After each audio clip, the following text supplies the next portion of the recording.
నక్సలైట్ల గురించి సపోర్ట్ చేస్తున్నారు. నక్సలైట్ల పరిపాలన తెలంగాణ రాష్ట్రంలో నడుస్తుందని, నక్సలైట్లకే సపోర్ట్ చేస్తున్నారని సుదర్శన్ రెడ్డి గారు, జస్టిస్ సుదర్శన్ రెడ్డి గారు వైస్ ప్రెసిడెంట్ క్యాండిడేట్గా ఉన్నటువంటి వ్యక్తి కూడా ఆయన కూడా నక్సలైట్లని సపోర్ట్ చేస్తున్నారని స్టేట్మెంట్ ఇవ్వటం జరిగింది. నేను బండి సంజయ్ గారికి విజ్ఞప్తి ఏం చేస్తున్నానంటే, రేవంత్ రెడ్డి గారు ఇచ్చిన స్టేట్మెంట్ను కానీ లేక జస్టిస్ సుదర్శన్ రెడ్డి గారు ఇచ్చిన జడ్జిమెంట్ను కానీ మీరు పూర్తిగా చదివి తర్వాత కామెంట్ చేస్తే బాగుండేది. ఇవాళ భారతదేశంలో ఉన్న పార్టీలన్నీ కూడా ఒక ఫిలాసఫీ మీద మొదలైంది. కాంగ్రెస్ పార్టీకి ఒక ఫిలాసఫీ ఉంది, ఒక ఐడియాలజీ ఉంది. ఆ ఐడియాలజీ ఏంటి? Secularism, socialism, social justice. ఇది Congress party philosophy or ideology. అదే బీజేపీ నాన్ సెక్యులర్,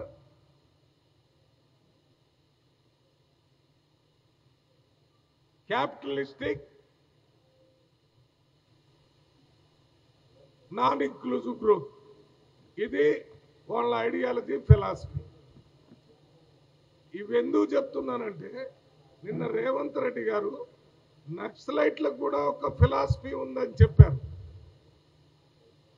నక్సలైట్లు ఎక్స్ట్రీమిస్టులు కానీ టెర్రరిస్టులు గారు.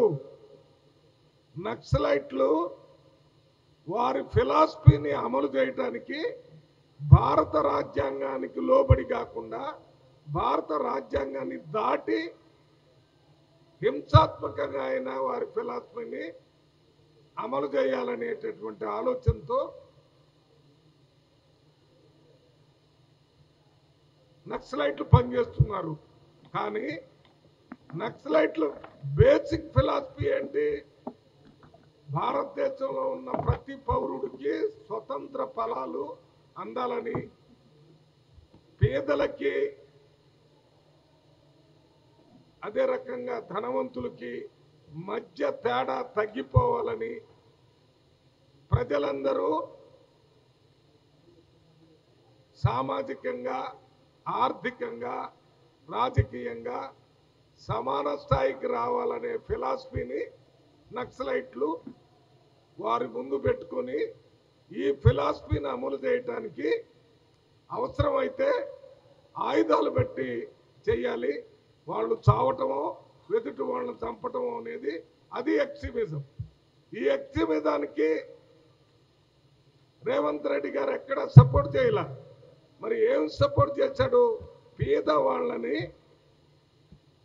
పేదరికం నుంచి బయటికి తీసుకొని రావాలంటే వారికి ఆర్థిక స్తోమత లేదు కాబట్టి వారికి 5 లక్షల రూపాయలతో ఇందిరమ్మ ఇళ్ళు కట్టియాలని నిర్ణయం తీసుకున్నాం. పేదవారికి ధనవంతులతో పాటు సన్న బియ్యం తినే అవకాశం లేదు కాబట్టి సన్న బియ్యం ఇచ్చే ఏర్పాటు చేశారు. పేద ప్రజల పిల్లలు కార్పొరేట్ స్థాయిలో చదువుకునే అవకాశం లేదు కాబట్టి ఇంటిగ్రేటెడ్ రెసిడెన్షియల్ స్కూల్స్ పెట్టి దాంట్లో ఎస్సీ, ఎస్టీ, బీసీ, మైనారిటీ వీరందరికి కూడా కార్పొరేట్ స్థాయి ఎడ్యుకేషన్ చేసే అవకాశాన్ని కల్పించాడు. ఇది నక్సలైట్ల ఫిలాసఫీలో ఉంది.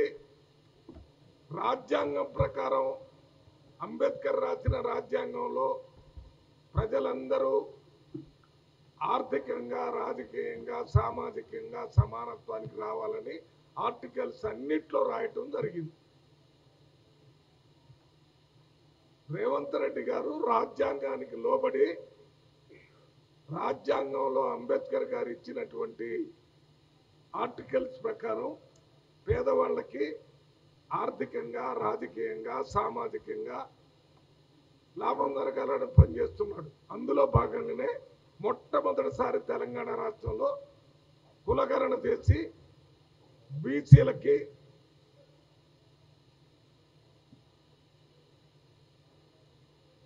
కులగణన చేసి బీసీలకి 42% ఇవ్వాలని చెప్పినటువంటి నాయకుడు రేవంత్ రెడ్డి గారు.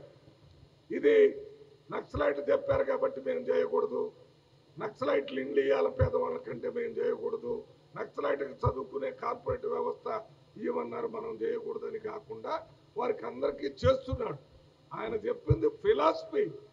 నక్సలైట్లని వారు ఫిలాసఫీ ఏంటో అర్థం చేసుకుని ఆ నక్సలిజం ఎక్స్ట్రీమిజం తగ్గటానికి ప్రభుత్వం చర్యలు తీసుకోవాలన్నారు. అందువలనే ఆనాటి ముఖ్యమంత్రి, ప్రజల ముఖ్యమంత్రిగా పేరున్నటువంటి రాజశేఖర రెడ్డి గారు నక్సలైట్లతో చర్చలు చేశారు. వారికి ఒక ఫిలాసఫీ ఉండబట్టే చర్చ చేశారు. ఆ చర్చల్లో వారు హింసా మార్గాన్ని వదిలిపెట్టారు, ఆయుధాలని వదిలిపెట్టాలన్నారు. కాబట్టి వారితో చర్చలు ముందుకు పోలేదు. కానీ వారి ఫిలాసఫీని రాజశేఖర రెడ్డి గారు అప్పుడే ఇందిరమ్మ ఇళ్ళ స్కీమ్ తెచ్చాడు, అప్పుడే రాజు ఆరోగ్యశ్రీ తీసుకొని వచ్చాడు, అప్పుడే పేద ప్రజలకు కావాల్సినటువంటి అనేక రైతులకు ఉచిత కరెంటు తీసుకొని వచ్చాడు. ఇవన్నీ వారితో చర్చలు చేయకముందు కాంగ్రెస్కున్న వారు మెయిన్ ఎజెండా అది ఉంది, దాన్ని చేశాడు. ఇప్పుడు రేవంత్ రెడ్డి గారు అదే చేస్తున్నాడు.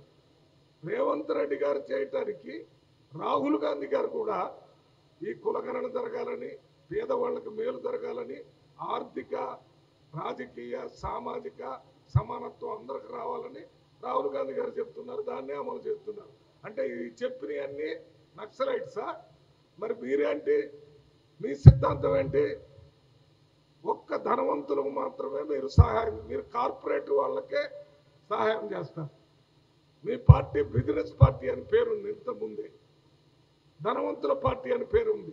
మరి ఈ దేశాన్ని స్వతంత్రం వచ్చిన 75 సంవత్సరాల తర్వాత ప్రస్తుత ఉన్న పరిస్థితుల్లో దేశాన్ని అభివృద్ధి చేయటం కాకుండా కాంగ్రెస్ పార్టీ ఉన్న పరిస్థితుల్ని అవగాహన చేసుకొని భవిష్యత్తులో బాగు చేయడానికి పనిచేస్తున్నారు. మీరు భూతకాలంలో పాస్ట్ టెన్స్లో ఆలోచన చేసి మళ్ళీ మన దేశాన్ని పాత కాలంలో రాజ్యాంగం రాకముందు కులాల పేరుతో మతాల పేరుతో ప్రజల్ని ఏ రకంగా పరిపాలించారో ఆ పరిపాలన కావాలని కోరుకునేటటువంటి బీజేపీ పార్టీ ఇవాళ అమిత్ షా గారు కానీ లేక బండి సంజయ్ గారు కానీ నక్సల్బరీ వ్యవస్థను తగ్గించడానికి ప్రజలకి దగ్గరై నక్సల్బరీ ఫిలాసఫీని ప్రజలకు అనుకూలంగా పనిచేసి నక్సలిజాన్ని తగ్గించాలి తప్ప నక్సలిజం చేయాలని తిరుగుతున్న వాళ్ళని చంపిన తర్వాత నక్సలిజం అయిపోయిందంటే, నక్సలిజం అనేది వ్యక్తులతో ఒక ఫిజికల్ బాడీలో ఉండదు, అది మైండ్లో ఉంటుంది. దాన్ని తగ్గించాలంటే మహాత్మా గాంధీ చెప్పినట్టు మన మానసిక పరివర్తన రావాలి. మానసిక పరివర్తన రావాలంటే నక్సలైట్ ఫిలాసఫీని ఏం చెప్పారు, ప్రజలకు అనుకూలంగా రాజ్యాంగం ప్రకారం చేయడానికి అవకాశం ఉన్నాయన్నీ చేస్తే నక్సలిజం ఆటోమేటిక్గా తగ్గిపోద్ది. తెలంగాణలో ఆంధ్రాలో ఇంత ముందు నక్సలిజం ఉంది, ఇప్పుడు ఎందుకు లేదు? చంపటం వల్ల కాదు. తెలంగాణ ఆంధ్రాలో ఉన్న ప్రభుత్వాలు ఏ ఫిలాసఫీని అయితే నక్సలైట్ చెప్పారో దాన్ని వీళ్ళు కూడా అడాప్ట్ చేసుకొని ప్రజలకు అనుకూలంగా చేశారు. అందువల్ల ఇక్కడ నక్సలిజం లేకుండా పోయింది. ఇదే బండి సంజయ్ గారు ఆలోచించుకో. రెండోది, జస్టిస్ సుదర్శన్ రెడ్డి ఇచ్చినటువంటి జడ్జిమెంటు ఏమిటది, సల్వార్ చూడమంటే అక్కడ ఛత్తీస్గఢ్లో ట్రైబల్స్లోనే ఒక ప్రత్యేకమైనటువంటి ఆర్మీని ఏర్పాటు చేసి వాళ్ళకి ఏ రకమైనటువంటి ట్రైనింగు పోలీసులకి ఇచ్చినట్టు ఇవ్వకుండా వారం 10 రోజులు నెల రోజులు ట్రైనింగ్ ఇచ్చి అవి కాలవటం లేకపోతే పోరాటం చేయటం రాకుండా చేసి వాళ్ళని వాళ్లే చంపుకునే వ్యవస్థని వ్యతిరేకించాడు. కానీ నక్సలైట్లు ఎక్స్ట్రీమిజాన్ని ఎప్పుడు కూడా సుదర్శన్ రెడ్డి గారు సపోర్ట్ చేయలేదు. ఈ గిరిజనులను తప్పుకోవటం, గిరిజనులను మీరు ఒకవేళ పోలీసుల్లోనూ ఆర్మీలోనూ తీసుకుంటే ట్రైనింగ్ ఇస్తారు. ఆ ట్రైనింగ్ ఇవ్వకుండా కొద్దిపాటి ట్రైనింగ్ ఇచ్చి పోయి వాడిని దమ్మంటే వాడిని వీడు వాళ్ళు చంపుకుంటున్నారు. ఇది మంచి పద్ధతి కాదని చెప్పాడు. అదే సల్వాయి జుడుం దాంట్లో ఇంకో స్టేట్మెంట్ ఇచ్చాడు. ఆ ట్రైబల్ ఏరియాలో ఉన్న స్కూల్స్ అన్నిట్లో గవర్నమెంట్ పోలీసులు పెట్టేసి బడి లేకుండా చేశారు. అందుకని సుదర్శన్ రెడ్డి గారు ఏం స్టేట్మెంట్ ఇచ్చాడు, వెంటనే ఆ స్కూల్స్ లో ఉన్న ఆర్మీని అంతా మీరు పోలీసులందరినీ బయటికి పంపించి పేద ప్రజల పిల్లలకి చదువు పెట్టే ఏర్పాటు చేయండి. వాళ్ళకి ఎక్కడైనా మీరు ప్రైవేటు రెంటులోనే తీసుకోండి, లేకపోతే కట్టించేనివ్వండి, గవర్నమెంట్ ఆఫీసుల్లో వాళ్ళు పెట్టండి అని స్టేట్మెంట్. ఇది ప్రజల తరఫున ప్రజల కోసం ఇచ్చినటువంటి జడ్జిమెంట్. ఇది దీని మీద 14 సార్లు రివ్యూ జరిగిన ఒక్క సెంటెన్స్ కూడా ఆ జడ్జిమెంట్ లో మార్చడానికి ఏ జడ్జి కూడా ఒప్పుకోలేదు. అంటే అది అంత పర్ఫెక్ట్ జడ్జిమెంట్ అని అందరూ సుప్రీంకోర్టు వాళ్ళు ఒప్పుకుంటుంటే అక్కడ అమిత్ షా గారు ఏమో అది మాట్లాడతాడు, ఇప్పుడేమో బండి సంజయ్ గారు మన అభ్యర్థి నక్సలైట్ సపోర్ట్, ఆయనకి క్యాండిడేట్ సపోర్ట్. ఏం మాట్లాడుతున్నారు మీరు? ఈ దేశంలో 64% మంది ప్రజలకి రిప్రజెంట్ చేసే ప్రతిపక్ష పార్టీల అభ్యర్థి 64% రిప్రజెంట్ చేస్తుంది వాళ్ళ ప్రతిపక్ష పార్టీలు. అటువంటి 64% ప్రజల తరఫున ఈ ప్రతిపక్ష పార్టీల అభ్యర్థిగా ఆయన పొడితే ఆయన ఒకటే చెప్తున్నాడు, 53 సంవత్సరాల నుంచి ఆయన ఈ జ్యుడిషియరీ వ్యవస్థలోకి వచ్చిన తర్వాత అడ్వకేట్గా కానీ, హైకోర్టు జడ్జిగా కానీ, హైకోర్టు చీఫ్ జస్టిస్ కానీ, సుప్రీంకోర్టు జడ్జిగా ఎప్పుడు కూడా రాజ్యాంగంలో ఏమి చెప్పారో దాని ప్రకారం ప్రజలకి మేలు చేయడానికి పనిచేశారు. ఆయన నిన్న ఒక మాట చెప్పాడు, ఈ రాజ్యాంగంలో భారతదేశంలో ఎన్ని సమస్యలు ఉన్నాయో ఆ సమస్యలన్నిటి పరిష్కారానికి మార్గం వేసిపోయారు రాజ్యాంగంలో అంబేద్కర్ గారు. ఆనాడు రాజ్యాంగాన్ని రచించినటువంటి రాజ్యాంగ రచయితలని చెప్పడం జరిగింది.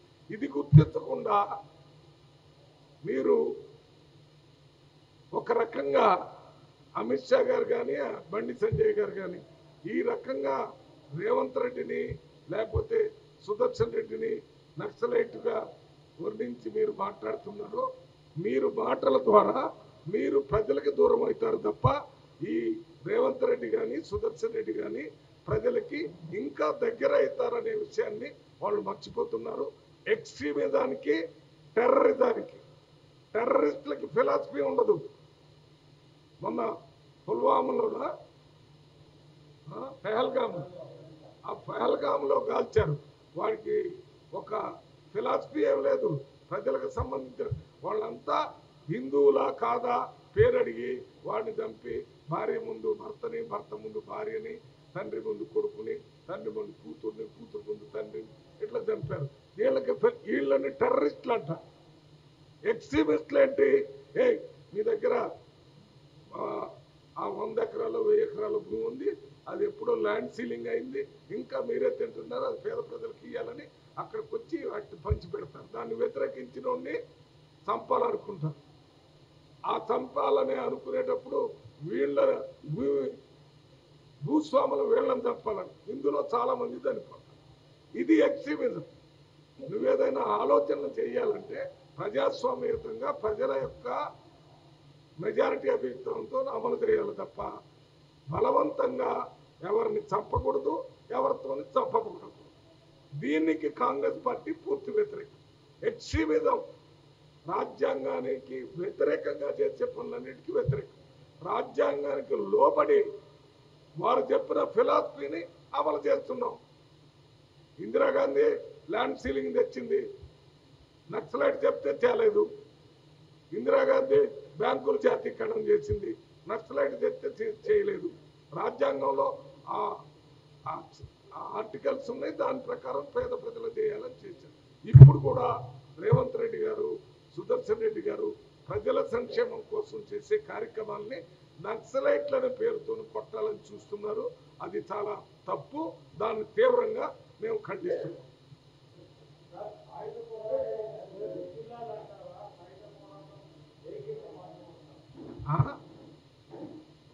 ఏమ్మా, ఎవరు అడిగింది? ఎవరు?